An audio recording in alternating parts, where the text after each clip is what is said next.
I'm Rochelle Courtenay, and I'm super excited to bring you another bloody podcast. Welcome, everyone. Hello. The first thing we say is hello. We welcome. Why are you doing a sexy voice? Well, because that's what you have to do for a podcast. Right. So, my name's Christian Hull. I'm sitting across from the gorgeous Rochelle, founder of Share the Dignity. I've suddenly turned into the host of this podcast. No, you can't just jump into it because there are people that have no idea who we are, what we do.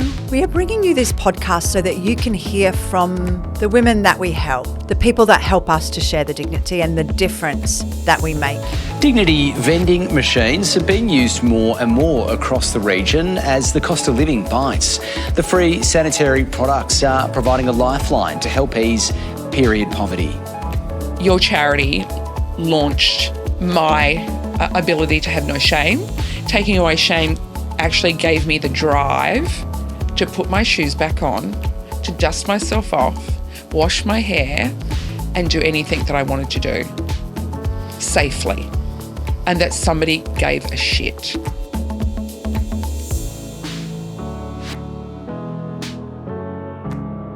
Today we are joined by Oscar, who is a 24-year-old trans man working in the health sector, a chattier and approachable bloke. He believes that honest conversations and understanding others' perspectives are key to making the world a more tolerant place. Oscar is passionate about fostering an open dialogue and creating a more inclusive environment for everybody. Welcome, Oscar. Hey, Rochelle. How are you? I'm fabulous. And this is not the first time that we have had Oscar be part of Share the Dignity. In 2021, we did an amazing 4-piece episode with Facebook, right? And Oscar and Veronica, Veronica is Oscar's mum, joined us to explain what does having a period and being transgender look like. And it was so brave then, and it's so brave of you to join us on the podcast couch now. My intent for this episode is to educate people, to make people understand when we say those who menstruate or people experiencing a period, it can be anybody. And at Share the Dignity, if you bleed, you receive from us. And for me, this is about educating people to have a better understanding of what that means. So thank you so much.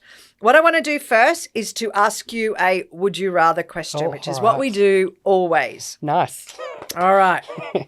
Okay, here's your question. Would you rather leave a party early because of a period emergency or ask a stranger for a period product? Leave the party early, unfortunately. Okay. I think that's also just because of me. I tend to not be a party person. You don't want to be at the party anyway. You've turned I'm probably up. like, I'm ready to go. Let's make you to bolt. No, definitely. I think it's a hard one. If it was a friend you were asking, completely different story, I think. Yeah. But a stranger, kind of in my situation, it can probably make the party maybe more unsafe. It depends on the people that you're around. Yeah. Okay, well, let's start at the beginning. Yeah. You were born when? 1999. 1999. Barely make it into the 1900s. So you are the same age as my daughter. Yes. So you were born the same year as my daughter. So you were born a healthy young girl? Yep, absolutely. Yep. Mum and dad? Yep. I was pretty happy. I came just before the turn of the century, so, millennium bug. Yeah, well, we were all wondering what was going to happen that year. Yeah, it's all good. Yep. Okay, Yeah. And so how old were you when you started to feel like you weren't a little girl? What does that look like for you? Probably would have been as early as I can remember. Not necessarily, you kind of go through your early years and, you just live your life how you do. And then I think you probably hit maybe about 3 or 4 and things start to kind of gender roles come into play and things like that. So I remember when I was younger, because it's just me and my parents, and Dad and I did a lot of stuff together because Mum spent a lot of time working. So, to just be going to the toilet together, no problems, anything like that. And then I think probably about 4 or 5 was when, it was very much like, you need to go to the ladies' toilet with your mum or go in there on your own. You can't really go with your dad anymore to the loo. And I'm like, I don't really get that. And also I didn't like the idea of not being able to stand up to pee. Right. Which was it's a really weird thing, but I was like, I kind of want to be like my dad in that respect. And I think that was one of the first things. But my mum never really liked gender norms or anything. She kind of just dressed me in whatever I liked. So I tended to wear a lot of pants and shirts and anything anyway. But then at the same time, also absolutely loved Snow White. So I think I spent about 2 years of my life in Snow White dresses. as we all As we probably do. have done. Now it's Elsa. So absolutely loved. And yeah, it kind of, you get through those kind of like young kids' years and things. My parents were very just, well, you wear what you want, it's fine. And then you hit your teenage years. And I think that's when things kind of really come into the forefront that, something's not quite right. Hormones start to play a role. And you just feel like something's just not right in how you see yourself and how everyone else is seeing you. When you're 12 and 13 is hard anyway, It's horrible. right? Yeah, it's a horrible So time. how does that Yeah. escalate? How did that escalate everything for you? Yeah, I think I was very lucky in some respects because my parents, it was something that they struggled with when I first came out to them. So I think I was probably about 12, 13 at the time, and I was like, I've kind of figured out that being trans is a thing. I actually think that I really am meant to be a man. I'm not meant to be a woman.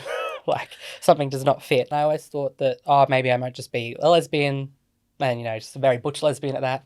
Yeah. And I just kind of thought that that's what it was. And then I remember, I think I was it sort of been about year 8. And there was another person that went to school with me. And at that point, they were also a female. And we had kind of openly talked about stuff. We both at least thought we were into women. And we kind of thought about that. And then they said to me one day, there's something called being trans and you can, and this is the thing. I'm like, I've never really heard of that. And then because I'm a huge book nerd, as you are, there was the internet. But then also I found there was a fiction book and I read that. Because I was like, no, fiction writing, be interesting. And I read it and it was kind of a coming of age story. And I was like, okay, that's bang on. Right. That's exactly how I felt. So a light went on. Yeah. It was just like immediate. Like it was like, oh, well, case closed. Right. Yeah. So I read that book. So did your mum know that you were reading that book? Did anyone else No, know that you were reading that I book? got it from the library, just Right. read it and went, oh, Okay. that's interesting. Like, Okay. Yeah.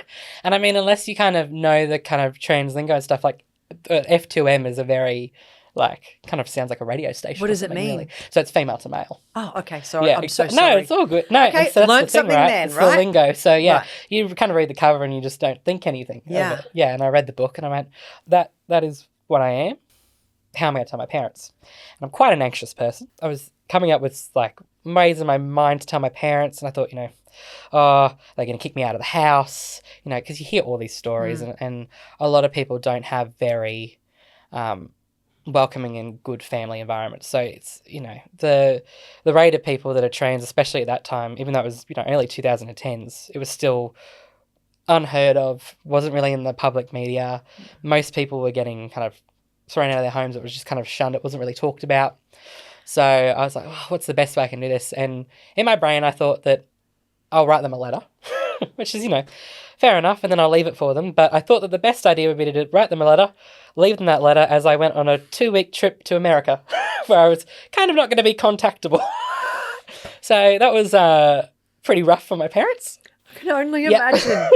Because in my mind, I thought, yeah, that's great. Like, they'll give them 2 weeks to like cool off and then I'll come Well, your back. mind was 13, right? It wasn't. It was thinking about what your needs were, not what your parents' needs were. Absolutely, yeah. So Because they would have had like a complete stress attack, right? Not being able to just hold you and Exactly, say, yeah. you're safe and I love you, Yeah. regardless of whatever way you want to turn up into the world. yeah, and at that time for Mum, unfortunately, like, she read this letter and thought, she said to me, she went into it thinking, I'm going to read it. It's going to be, yes, I'm into girls. Like, we knew that.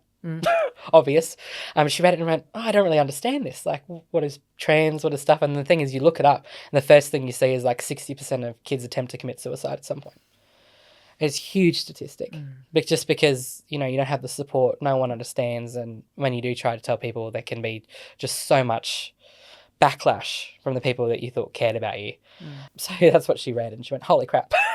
Like, Yeah. So you got on your plane. She read that while you were on the plane. Yeah. And obviously a plane ride to America takes about 20 hours, Yeah, it's right? very So long. she's had 17 little heart attacks in the meantime. yeah. When you touched down, did you call her? we got to the hotel because it was a kind of a school trip. And Mum had called the school teacher and said, hey, look, like, some stuff's going on. Can you just make sure that my kid's all right? Yeah. And I was like, yeah, I'm fine. And then I called, like, Mum called me and I was like, oh, hey, we've like made it. And she's like, yeah, I got your letter and we'll talk about it when you get home, like kind of thing. Like, enjoy your trip. We'll talk about it when you get home. And when you came home then, what happened next? Discussion was very much from both of them that we both love you no matter what. So the thing from my mum was just, it's a phase, right? Like, it's something that most of people go through in our family at some point. It probably got to maybe the end of year 10, start of year 11, and mum was like, oh, hey, are these feelings still something you're having? And I was like, absolutely.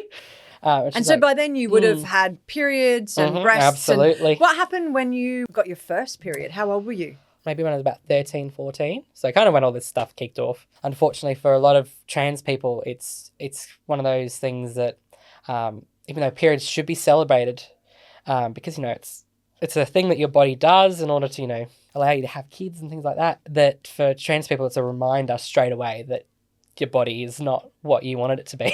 Not your friend. No. What you want it to be. Yeah, and for some people it's not an issue because, my experience is not everyone's experience. Yeah.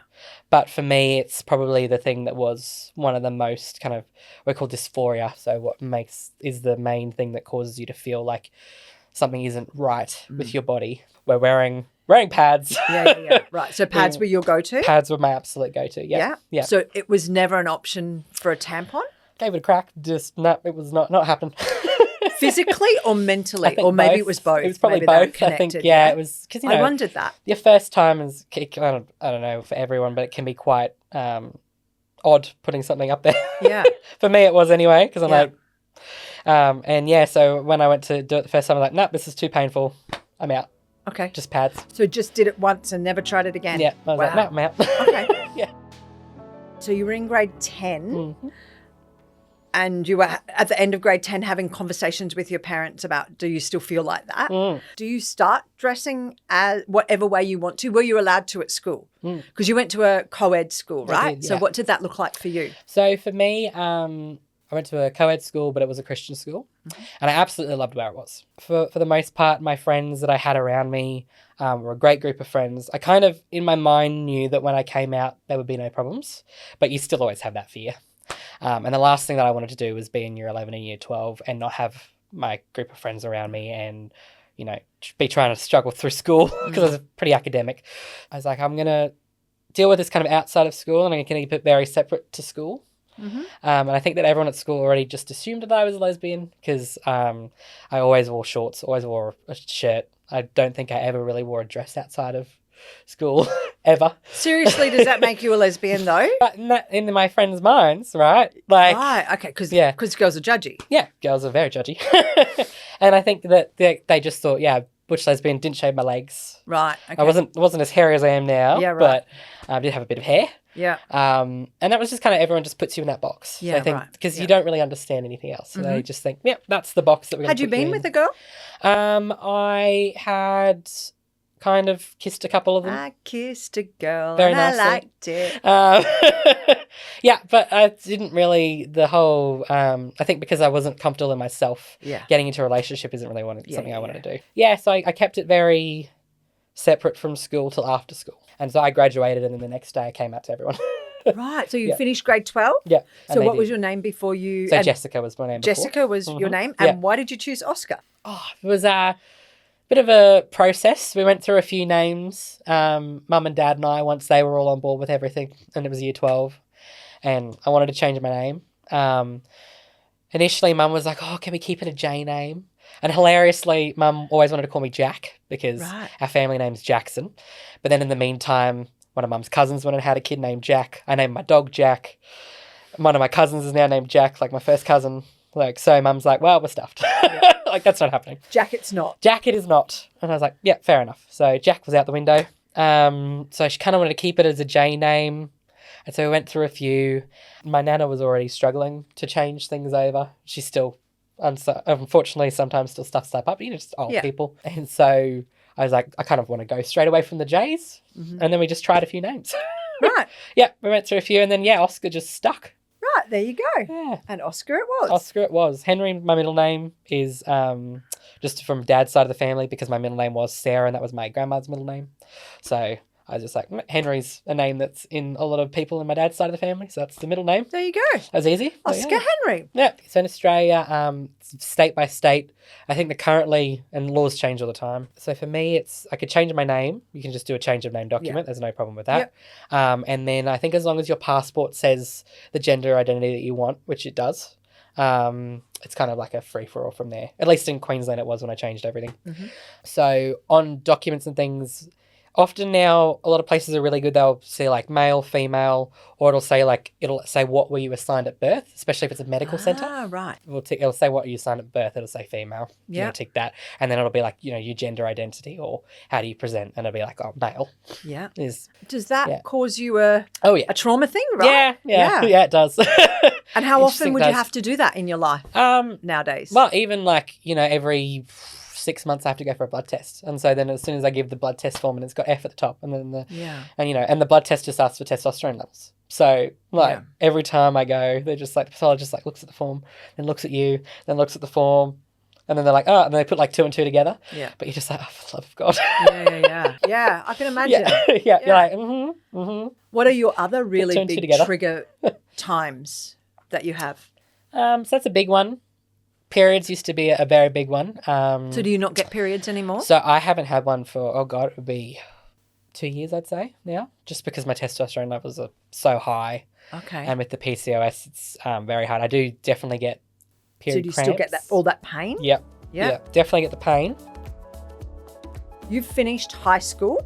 When did you decide that you were going to transition from Jessica to Oscar? Yep. So the process in Queensland at the time is very rigorous. So especially when you're underage. I first saw a psychiatrist, I think I was probably about 15. She's like, okay, so this is how you're feeling. That's all right. We're going to deal with this stuff, but we'll also refer you on to the children's hospital. So I was like, okay, great. So the wait list for that was like a year. Imagine how many children fall through the cracks though because they take so long. Like if suicide rates are so high, why are we not doing... That's a whole nother episode. That is anyway, a whole different kettle of fish. Yeah. So the psychiatrist, and he was like, okay, so you've been seeing a psychologist and they ask you all the questions, you go through the whole rigmarole again. And their main thing is to determine, is what you're feeling truly gender identity or is there something else going on? Because a lot of people can have other kind of identity disorders and things like that and can jump on something and they'll be fixated on that. And that's often, when you hear people, they always talk about, people detransition. It's because of those kind of things. Yeah. It's very, very rare. I was going to say it'd be a small percentage, there's a lot of hoops that you have to jump through to get to where you want to go. The thing with kids is they don't start you on any kind of hormones or anything until you get to 18. So you can start on blockers, which is something that kind of stops all hormone production. By then, though, you've already got breasts and periods and... Yeah. So already the ship's kind of sailed a little bit. Yeah. So blockers. But in Queensland, in order to get on them, you need to go through family court. So even if both of your parents are supportive, which mine were in that case, you still have to pay the legal fees. You still have to get yourself to family court, which is like a 6-month process. And then someone has to say, yep, you're ticked approved to start blockers. Yeah. You also have to socially transition. So you have to start using your name that you're going to use. You have to tell everyone that you're trans. You have to present in the identity that you want to be with for the rest of your life. And then they might start you on the hormones that you want before you turn 18. When you do all the maths, I get to the point where I'm already 18 at this point. So I'm like, what's the point? Once I started testosterone, like 12 weeks is what they suggest. What's next for your transitioning? What happened then? Everyone is completely different on what they want to do. There's people that are out there that are trans men and they decide not to take testosterone. For me, it's I think presenting as a man is the main thing for me.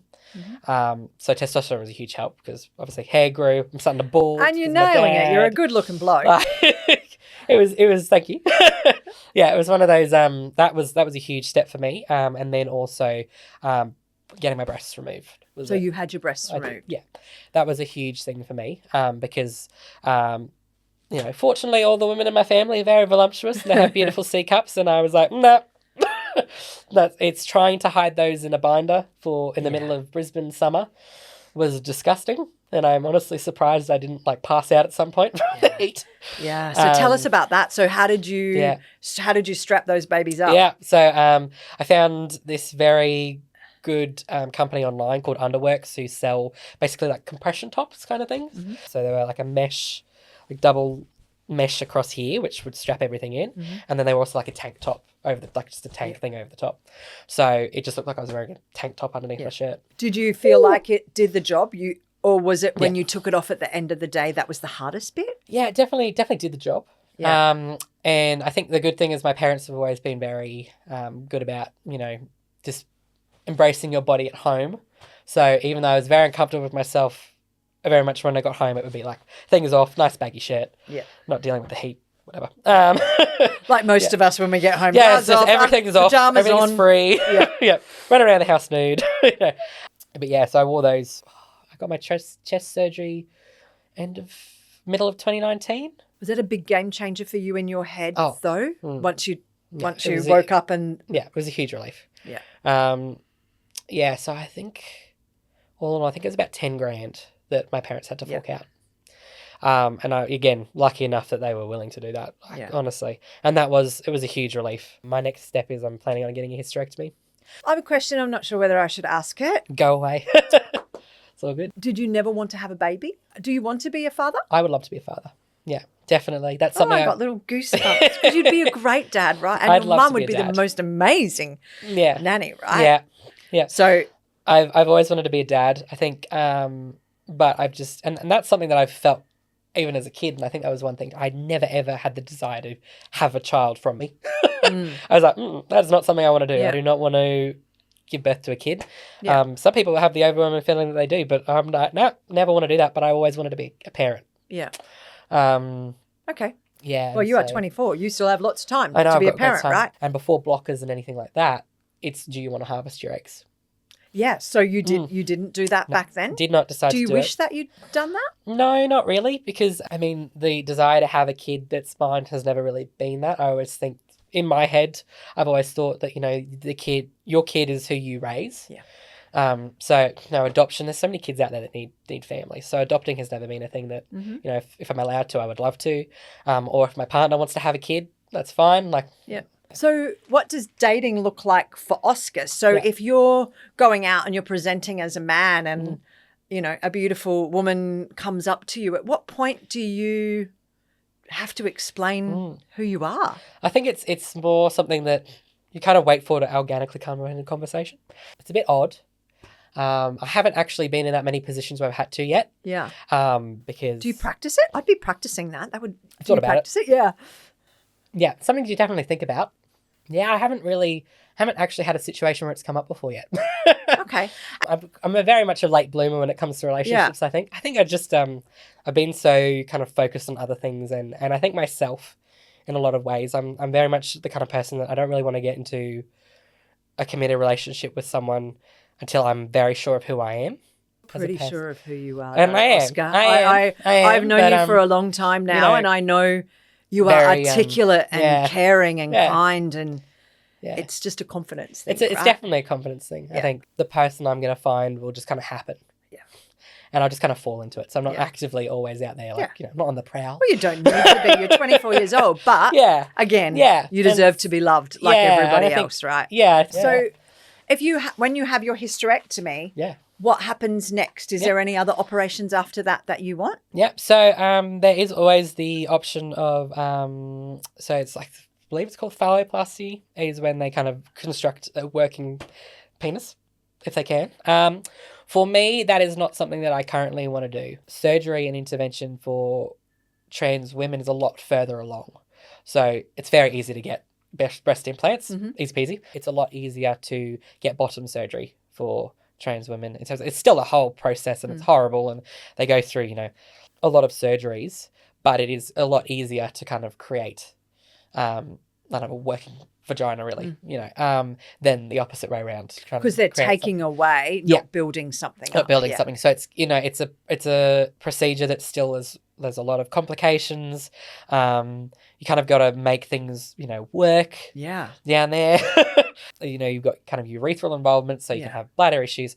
So for me personally, apart from having a uterus and things like that, nothing kind of is a problem down there Yeah. for me. It doesn't fill Yeah. me with a great deal of dysphoria. Yeah. And my breasts were huge for me. Yeah. But once they were gone, it was kind of like sweet. Okay. So yeah, from here on, it's probably nothing until kind of surgery makes some advances, Yeah. and I feel probably more comfortable. And it's a lot of money.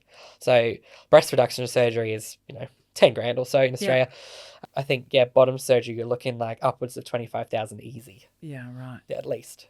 Okay. Like that's the lower end. So Well, let me tell It's a you, lot of as money. somebody who has had a hysterectomy, give yourself 6 weeks to recover. oh yeah, It is not a small operation, No. and I've had the whole lot out. Yeah. And it's Yeah. just be kind to yourself and give yourself that time to recover, absolutely, right? yeah. But Yeah. you'll be kissing it goodbye, right? Like, Bye. thank you. Bye. Yeah. How do we create safer and more inclusive spaces to discuss menstruation for everybody, Yeah. regardless of gender identity? Yeah. You can't see or be empathetic if you can't see it, right? Yeah. And I need people to understand that if you bleed, you should receive. Absolutely. If you menstruate, no matter how you turn up and face the day. A lot of people that I talk to and are friends of mine, debates come up about other things to do with trans rights and things like that. And people can be very one-sided. And fortunately, a lot of people, when you get to know things and they get to understand from someone that they know, they can become a lot more open to discussion. So some people it's just an experience that they've never thought of or put themselves in or kind of had to see. So it's a side of a conversation that they're just like, I have this mentality because I don't understand it. No one's ever explained anything to me. Women are most of the people that do menstruate, and we're a small percentage. And when somebody writes into us and says, "Oh, I'm not going to support your Yeah. charity anymore because you keep saying you're supporting those menstruators." Well, only women menstruate. And I'm like, well, you know what? I wish you well. Yeah. Yeah. But we will support whoever needs us. And people will say, well, why would you want to? They don't need them, or we shouldn't be helping them. But what? You're somebody's baby. Yeah. You're somebody, and you're somebody Yeah. who deserves to be helped. And I Absolutely. think that anyone who would think that you wouldn't want to help another person because they wanted to be a transgender, Yeah. but did you choose that? Yeah. Was that be Yeah, the easiest it's road of your exactly life that right. you would have chosen? That was what was meant for you, right? yeah. Like I just find it so sad that people are so up in arms about what other people are doing. Really just look after yourself, be kind where you can, and don't hurt people if you don't need to hurt people, right? Exactly. It's often I find things just come from a place of fear. And, when you have open conversations, it helps people. Yeah. When you think about trans people, because the suicide rates are so high, but the rates of kids getting kicked out by their parents is so high, you've then got a huge amount of trans people are homeless. So they are a huge chunk of people that actually really need period products and things and a charity that's going to help them. So, excluding all these people is excluding a huge chunk of the ones that actually really need help. Absolutely. It's And that's huge. something that we will never ever turn our back on. Exactly. So if you need help, we've got the products to help you, we will absolutely help you. And I hope that today's conversation has allowed people to answer some of their questions, see a face behind and a real person behind the story that comes with it. And for that, you're so very brave. I thank you so much. Easy peasy. Do you have any advice for people who experience gender dysphoria due to their period? Be kind to yourself. That is a huge thing. You're gonna feel like crap, and unfortunately, it's just complex, and you can't beat yourself up about it. I think something I always tried to grapple with that I found really hard was, all of my friends around me were having periods. My mum had periods, and all the women that I love and that support me in my life, they have them, and they're like, it's not something bad. It's not. It's a part of life. But for yourself, it feels horrible, and it's trying to reconcile those two things. It's like, in my mind, periods are something that should be celebrated as a thing that happens, and they shouldn't be seen as a stigma. But then in your own brain, you see it in a completely different way. So it's trying to rectify those two things. It's about giving yourself just the time and the space to breathe. If you need to take time off, and it's just too much, it's just kind of the straw that breaks the camel's back, then that's what it is. Yeah, every month though, right? Yeah, every month. Yeah. And that's one of the crap things about it, is it just comes around like clockwork. Yeah. But over time you find ways to, to make yourself feel better.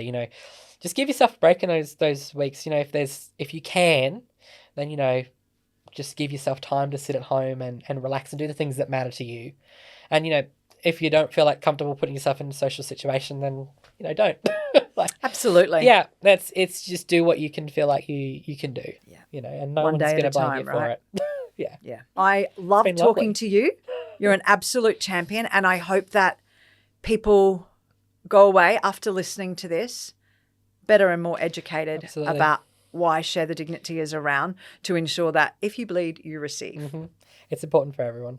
So Thank you. It's an amazing charity, honestly. Thank and what you. you've done has been phenomenal.